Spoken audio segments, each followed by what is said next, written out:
그런 거지 않습니까? 사실 현재 공소취소를 하려고 만약에 대통령께서 마음을 먹는다 그러면 네. 지금 현재 본인이 인사권을 갖고 있는 현재 검찰을 통해서 하면은 가장 간단한 방법 아닙니까? 그럼에도 불구하고 그런 비판적인 지점에 비판적인 시각 이런 거 때문이라도 객관적인 공정성을 담보한 특검을 통해서 하겠다라는 그런 취지였잖아요, 당에서도. 그런 취지에 대해서는 좀 그 국민들께서도 좀 그 이해를 해주셨으면 좋겠다는 말씀을 드리고, 그 지난 윤석열 정권 때 정치검찰들이 이재명 대통령에 대해서 표적 수사, 편파 수사, 정치 수사, 그리고 거기에 터잡은 기소를 한 것도 사실입니다. 이렇게 털고 갈 것은 털고 가야 된다라는 차원에서 봤을 때 그런 문제들에 대해서는 좀 이렇게 특검을 통해서 그 시시비비는 명확히 가릴 필요는 있어 보입니다. 대통령께서 먼저 하신 건 아니고 네. 김태호 국민의힘 의원께서 7월 초중인가요? 네. 대통령과 골프회동 한 이후에 맞습니다. 얼마 전에 이제 SNS 통해서 그거를 밝히면서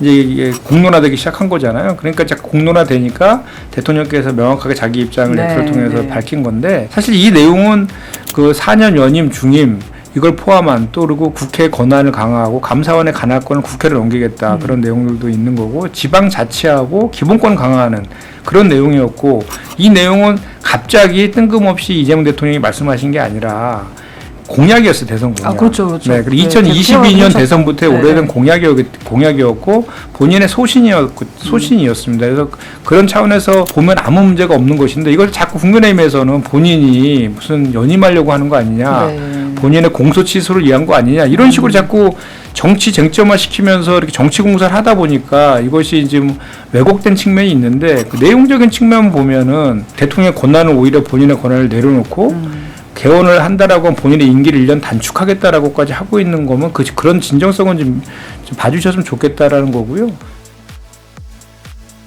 당 대표 같은 경우에는 친명으로 이제 사실 분류가 되고, 최고위원 분들 5분 중에 3분은 친청, 그리고 2분은 이제 친명, 뭐 이렇게 이제 구분이 되는 상태고, 물론 이제 지명직 최고위원이 또 있긴 하겠지만 어쨌든 지금 구성은 이렇기 때문에 이제 뭐 아시다시피 허니문 기간도 있고 하다 보니까 그 짧은 기간 동안에는 당 운영이, 짧은 기간이라기보다 그 기간 동안에는 당 운영이 그래도 좀 스무스할 수 있지만 나중에 그 공천 과정이나 이런 거 갔을 때는 조금 이제 이 마찰이 엄청 불거지지 않을까, 요런 좀 얘기들이 좀 있는 것 같아요. 요런 부분은 좀 어떻게 보실까 싶어서.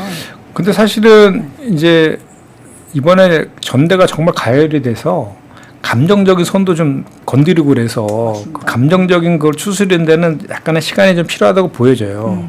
그리고 어제 이제 전당대 끝나자마자 그 정청래 그 후보도 그 라방하면서 지지자들에게 위로도 하면서 고맙다는 의사표시하면서 자기 목소리를 내겠다 이런 얘기도 또 하셨잖아요. 그것은 저는 그동안 본인에게 바랬던, 개혁 당대표에게 바랬던 지지자들에 대한 그런 그 도리로서 이렇게 한 것이라고 보여지고, 그 당 안에서는 노선 투쟁은 있을 수 있어요. 그리고 노선 투쟁, 건강한 노선 투쟁은 오히려 현재 당이 나아가고 있는 방향성이나 정책이나 이런 것들에 대해서 보완 역할도 하고 당을 확장시키는 역할도 할 수 있는 거거든요. 다만 그것이 그냥 내 편, 네 편 갈라져서 권력 투쟁으로 가면 안 된다는 거죠. 그래서 저는 정청래 후보께서 그럴 분은 아니라고 확신합니다. 저도 개인적으로 되게 그 친분도 있고 그러는데, 뭐 본인이 스스로 항상 그 자부심 갖고 얘기하는 것이 컷오프 당했음에도 불구하고 자기는 당을 떠나지 않았고 당을 지켰다. 그리고 항상 김대중, 노무현, 문재인, 이재명의 정신을 계승하는 민주당의 적통으로서를 강조하시잖아요. 그런 차원에서 보면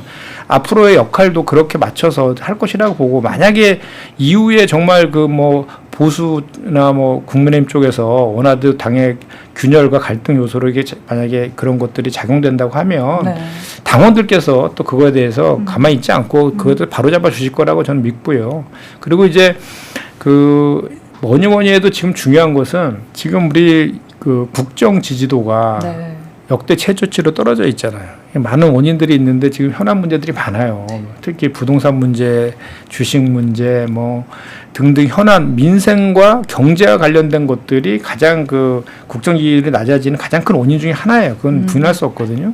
그런 문제들. 그래서 당에 이제 통합하는 과정에서 말로만 통합할 게 아니잖아요. 그러니까 공통적인 뭔가 정책이나 아젠다를 가지고 당을 모든 사람들이 동의하는 그런 아젠다를 가지고 그 추동에 나갔을 때 거기에서 통합이 자연스럽게 따라온다고 저는 보여지는 거거든요. 그래서 민생과 경제를 살리는데 당의 총력을 좀 기울이고 부동산 안정화, 주식 이런 쪽에 좀 집중하다 보면 서로 간에 그런 뭐 이견이 생길 그런 여지보다는 그 이게 같이 해결해야 될 그런 영역으로 들어가기 때문에 그런 게 좀 필요하다고 보여지고 그런 것 때문에 이제 우리 김민석 그 대표께서 일성으로 한 게 ABC 플랜이라 해서 민생 확장 그리고 이제 유능한 정당 그리고 외연 확장 세 가지를 말씀하셨잖아요. 그런 기조로 가면은 당이 이제 그 좀 잘 안착하지 않을까 새 지도부가 이렇게 생각합니다. 이 새 지도부가 풀어가야 될 그 이제 현안을 저희가 이제 기자들이 진짜 많이 썼는데 네.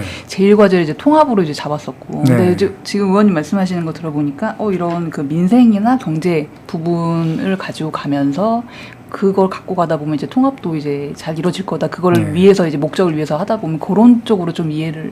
네, 해야 그러니까 될까요? 기본적으로 김민석 그 지도부의 가장 큰 현안은 내부적으로는 당의 통합, 네. 그리고 외부적으로는 말씀하신 그 민생 경제라든지 산적한 현안 문제를 해결하는 거 두 트랙이잖아요. 네, 맞습니다. 그러니까 당의 네. 통합 같은 경우에는 아무래도 이제 포용과 배려를 하겠다고 했기 때문에 당직이나 이런 거 인선할 때 그리고 당의 정책을 결정하는 그런 과정에서 정청래 후보를 지지했던 분들의 그 뭐 기용도 좀 하고 또 목소리들도 반영하는 그런 노력들이 필요할 거고 그리고 당의 그런 그 기본적인 그 전제 하에서 좀 전에 말씀드린 우리가 산적한 현안 문제들을 집중하다 보면 거기에 뭐 친청 뭐 저 친명이 어디 있습니까? 그 더불어민주당의 그렇죠. 이름으로 다 네. 해결해야 되기 때문에 그런 당정청 간의 그런 협조를 바탕으로 해서 그런 문제를 해결해 나가다 보면 당원들도 자연스럽게 다시 뭉치지 않을까라고 이제 말씀드리는 거죠. 그 언론이 새 지도부의 현안으로 꼽는 뭐 다른 이슈인데 이재명 대통령 공소 취소 같은 네. 경우에는 김민석 대표가 적극적으로 추진할 거라고 보세요? 공소 취소 문제는 사실 저희가 전당 지방선거 이후에 공론화 과정과 수기 과정을 거쳐서 하겠다 이렇게 돼 있죠.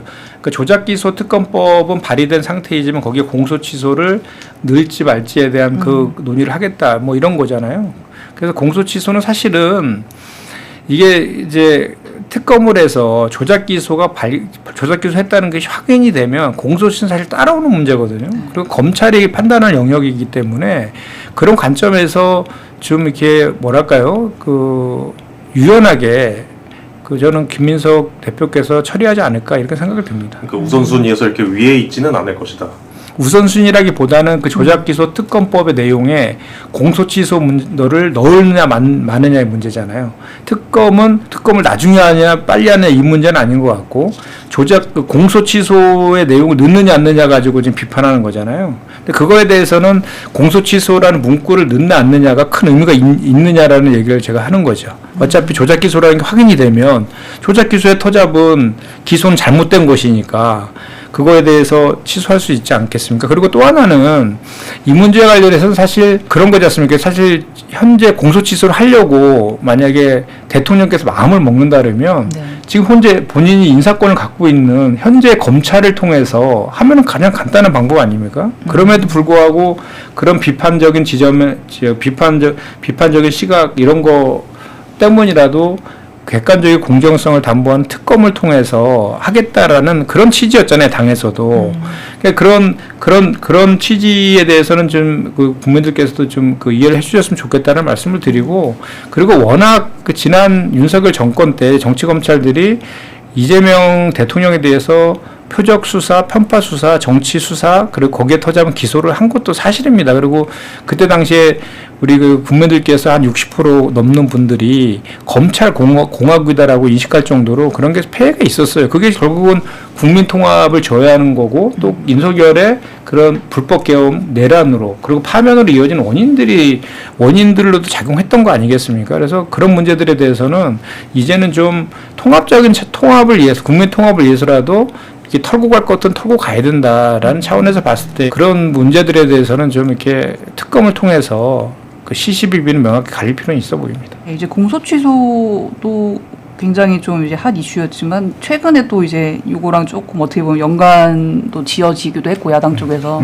했던 게 그 골프 회동을 통한 이제 개헌, 네, 그 문제가 진짜 얘기가 많이 됐어요. 네. 그래서 일단 그리고 대통령께서 너무 이제 이런 말 저런 말이 많이 나오는 것 같으니까 본인이 X에다가 네. 그 SNS에다가 어쨌든 올려서 이제 4년 중임 연임 뭐 이런 얘기를 좀 하시면서 아예 자기 입장을 밝히시기도 했는데 저희는 이제 이걸 임기 단축 개헌이라고 이제 좀 부르고 있는데 요거에 대한 이제 그 대통령께서 요거를 제안한 배경 그리고 의원님께서는 요 필요성을 조금 어떻게 보고 계실지. 네.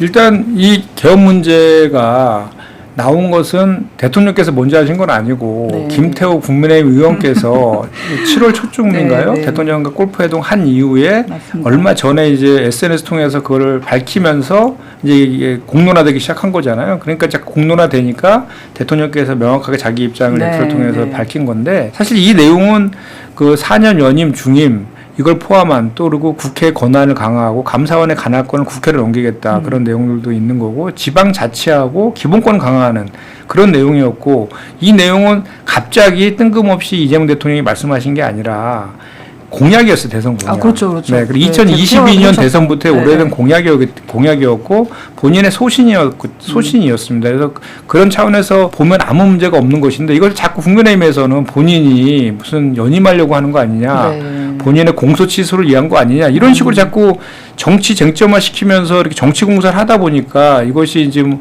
왜곡된 측면이 있는데 그 내용적인 측면 보면은 대통령의 권한을 오히려 본인의 권한을 내려놓고 개헌을 한다라고 하면 본인의 임기를 1년 단축하겠다라고까지 하고 있는 거면 그런 진정성은 좀 봐주셨으면 좋겠다라는 거고요. 또 하나는 이제 국민의힘이 자꾸 오해하는데 우리 현행헌법 128조 2항에 의하면 임기 연장이라든지 중임 변경과 관련해서는 현직 대통령에도 적용이 안 되잖아요. 그러니까 연임이나 중임은 불가능합니다. 네. 헌법상. 네. 그리고 또 현재 그 개헌을 위해서는 200석 이상이 필요하잖아요. 근데 그 현실적으로도 200석이 안 되기 때문에 국민의힘이 반대하면 가능하지도 않아요. 그러니까 헌법과 현실적으로 가능하지 않는 것을 자꾸 가능한 것처럼 주장하는 것은 정치적 의도가 있다로밖에 보이지 않잖아요. 그 오히려 저는 제가 볼 때는 국민의힘이 말로는 개헌이 필요하다고 계속 얘기하면서 오히려 개헌을 했을 때 그 뭐 본인들에게 뭐 이렇게 이 정치적인 그 뭐 국면이나 이런 것들이 불리하게 작용될까봐 또는 선거에 불리하게 작용될까봐 그런 계산하에 반대를 하게 한 명분을 자꾸 억지로 만들고 있는 거 아닌가 이런 생각이 들어요. 이 개헌을 통해서 굉장히 이제 대통령께서 스포트라이트를 네. 받고 이제 여건이 스포트라이트를 받고 이렇게 될 수 있으니까 아무래도 개헌이 네, 추진되면 그렇죠. 개헌의 그럴 수도 블랙홀이라 있죠. 그러잖아요. 그러다 네. 모든 이슈들이 빨려 들어갈 가능성이 높으니까 그런 것 같고 뭐 지난번에 지방선거 이전에도 보면 본인들의 공약도 5.18 헌법 조문에 네네. 수록하는 거 있었잖아요. 네네네. 그거하고 부망제는 같이 넣고 그다음에 개헌의 요건을 강화하는 것 그것에 대해서 아무도 반대할 이유가 없는 것을 원포인트로 하자고 했는 것도 반대했잖아요. 그것도 그때도 뭐라 그랬습니까? 그때 내용도 없었는데 그때 이재명 대통령의 꼼수 또 이런 얘기 이게 이재명 대통령의 연임을 위한 빌드업이다 뭐 이러면서 또 반대했어요. 내심은 지방선거 때 불리할까 봐 그랬던 거 아닙니까?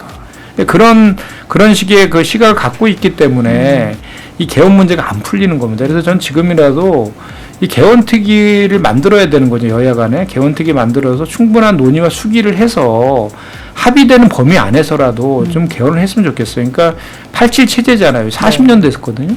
87 체제가 이제 40년 됐고 현재 AI 시대인데 맞지 않는 조항들이 많이 있잖아요. 그거는 본인들도 인정하는 거기 때문에 그리고 그 개헌특위는 여야 간에 합의 안 되면 추진 못합니다. 저 순수한 마음으로 국민들을 보고 좀 개헌하는 데 있어서 전향적으로 나왔으면 좋겠다는 말씀을 드립니다.